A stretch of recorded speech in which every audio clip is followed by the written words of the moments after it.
Will you bring us up a little bit closer to your musical days, or what's going? My next, I'm sorry. My next book is about my entertainment business life. And when is that going to be coming out? I'm going to try to get it out by June. Okay, well, that sounds interesting because I know a lot of people are familiar with you with the Watts 103rd Street Band and Express Yourself, but I don't think a whole lot of people know about your early career, and I'd like to get into that for a few minutes if you don't mind. You worked for Delphi Records, is that correct? Yep. Now, was that Bob Keeney's Delphi or was that a different Delphi? Bob King. Definitely Bob King. Matter of fact, I was singing doo-wop. This was my third doo-wop group I had been in that I was involved in. They were on Delphi. But when the group broke up, he asked me to stay on as an A&R director. I wasn't even thinking about doing any A&R work. I didn't even know anything about it. But he saw something in me that I probably didn't see in myself. He was in a slump. He had a lot of hit records, but he was in a slump. And he knew that if he could get me to play on one of his records, yeah, that is possible. It could make it if it's the right song. So, a guy named Paul Paletti walked in one day with a group and had a song called "Oldie But Goodies Remind Me of You." And Bob and I co-produced the record, and I played some instruments on it, and it took off, and he reneged on his deal to pay me like he was supposed to. And so that didn't last forever. That lasted only about a year. And I walked away from that, and I started my band. What year are we talking about, Charles? Any idea? 62, somewhere around there. Okay, so this is well after Richie Valens, well after the Galahads, and most of the other good groups that were on Delphi at that point. Yeah, I was in the Galahad. That's the group that broke up for me to join Bob Keane as an A&R man. Okay, I didn't realize that you were with the Galahads. Oh, yeah. And they had a couple decent records, if memory serves me right. Blind Boy in the Bleachers, was that a Galahad's record? No, it's called Be Fair. Okay. I wrote that. And I Without a Girlfriend, I wrote that too. Okay. They had another record that I didn't write called Lonely Guy. Okay, they didn't do the song about the blonde boy, or is that Be Fair? Yeah, that'd Be Fair. Oh, okay. Okay. Yeah. Yeah, you know that. Yeah. And they were out of the Great Pacific Seattle. Northwest, weren't they? Seattle or Portland? Yes. Yeah, Seattle. Okay, and who was the lead singer on that? You or? On that song, me and Jimmy Pipkins. Okay, yeah, I had a chance to talk to Jimmy. It's been probably 10 or 15 years ago. Don't know even. Yeah. Is he still around? Yeah, he is. He called me the other day. I didn't talk to him, but he called here a couple of days ago. That's interesting. And is there?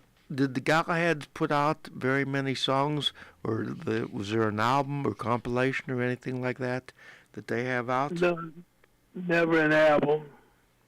They put out quite a few songs, more songs than those that we mentioned, but never had an album. Okay, tell me also about Jesse Balvin. What kind of influence did he have on you? Oh, everything. He's the greatest in the universe. The most gracious person, the most talented man I ever met in my life. And he, the way I met him is I heard his song "One Little Blessing" on the radio, and I looked him up in the phone book and called him up and eventually got him. I told him, I said, "Mr. Belvin, I said, you sound so good when you sing. I want to sing. I want to sound just like you." He said, "Get your own style, boy, and leave mine the F alone." I said, "But I thought that'd be a compliment, y'all." He said, "No." I said, "You ever hear Johnny Ace?" I said, "Yeah." I said, "I love the way he sing too, but the way your style." He said, "Well, if you don't get it by now, boy, I'm hanging up." So I said, "Oh no, please. I don't know what's going on. I'm not a singer, but I want to sing. I love what y'all doing. I just want to be a part of it." So he let me come over to his house that weekend to listen to him and the Turks, a group named the Turks that had a couple of hits around here, rehearse. And I had so much fun. I was hooked from that day on. That's how I got in the business. And he would take me sometime to Hollywood with him, let me see what he was doing business-wise. And that's how I got involved. Well, you have been with a couple different bands, Watts 103rd Street Band with Loveland, but your biggest song is Express Yourself. Is that correct? Yeah, it's the biggest song. Yeah, it's the biggest song, probably one of the biggest songs in the world. I mean, I'm amazed at it. I had no idea it was going to do what it does. It's been in about 80 commercials around the world. Still in commercials. It's been in 30-some odd movies. I got something else going to happen real big with it, but I can't tell you about it because I've been asked not to tell you right now. Okay. Yeah, but it's a great song. I mean, it's done me great. I don't know what I'd be doing if it wasn't for that, honestly.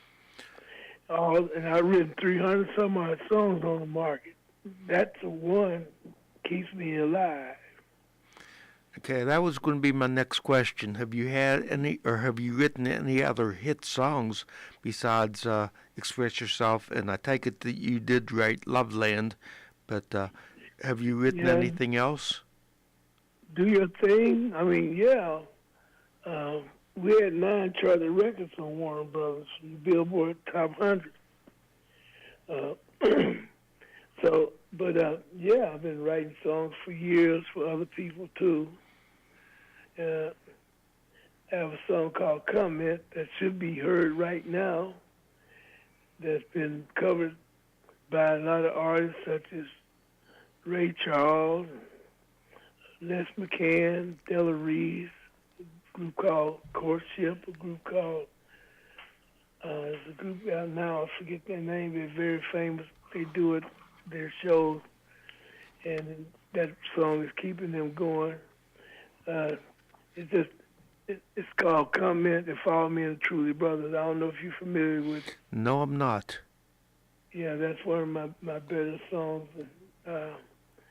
And then "Do Your Thing," of course, been in several movies.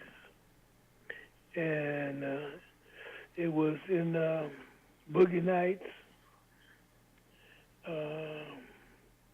Recently it was in another movie, I can't remember.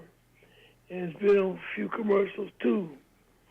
But nothing comes close to Express Yourself. Okay, you have a new CD out. I think it's new. Something to Make You Feel Good. How long has that been out? That just came out like in May. And that's one of my better CDs, I think. Now, is it getting any airplay currently? Do you know? Unfortunately, it's not getting enough airplay. It's getting some airplay. but basically, there's nobody who plays R&B anymore, real R&B. They play the stuff made by machines, but not this real music, and my music is genuine. That's my slogan, played by human beings, not by machines. Well, you were a studio musician for quite a few years, is that correct? Yes, I was.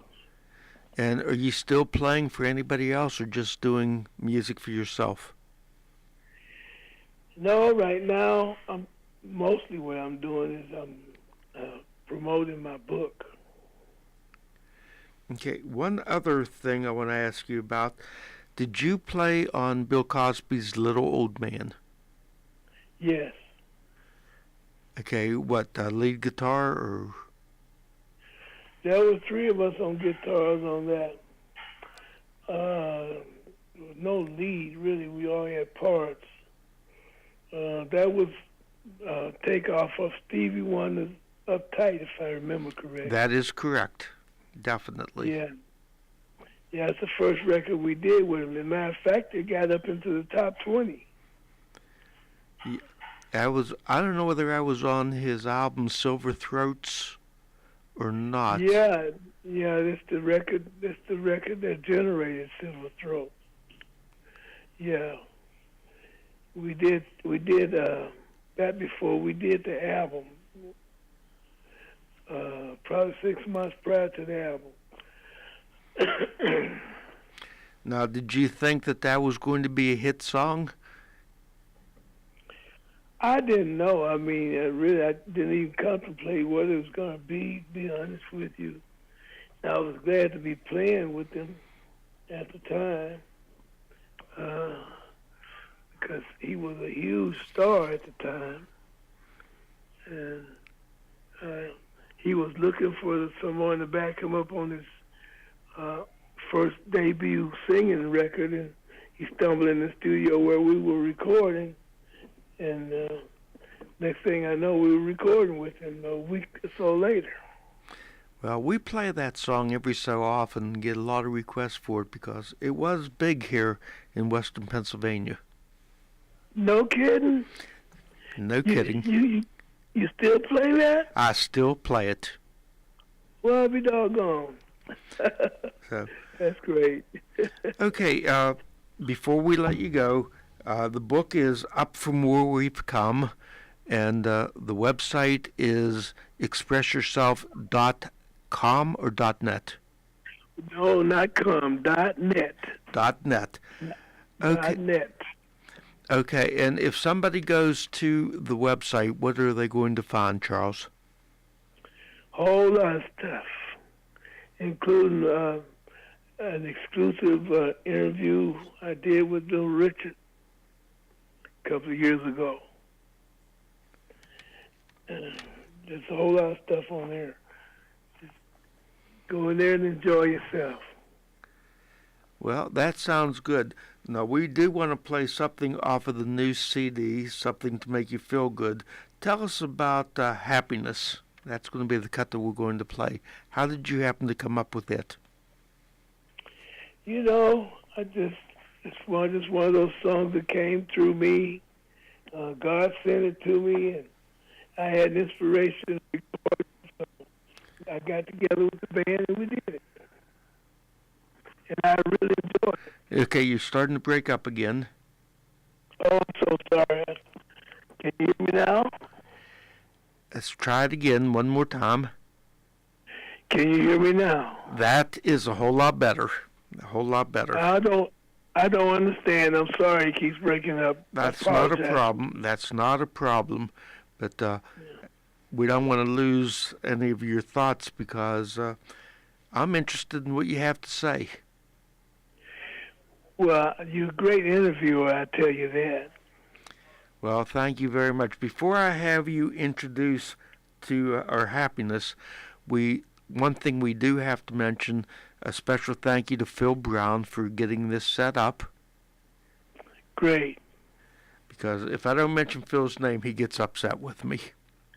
Yeah, he's a good, hard-working man. He's a good man. Phil is super.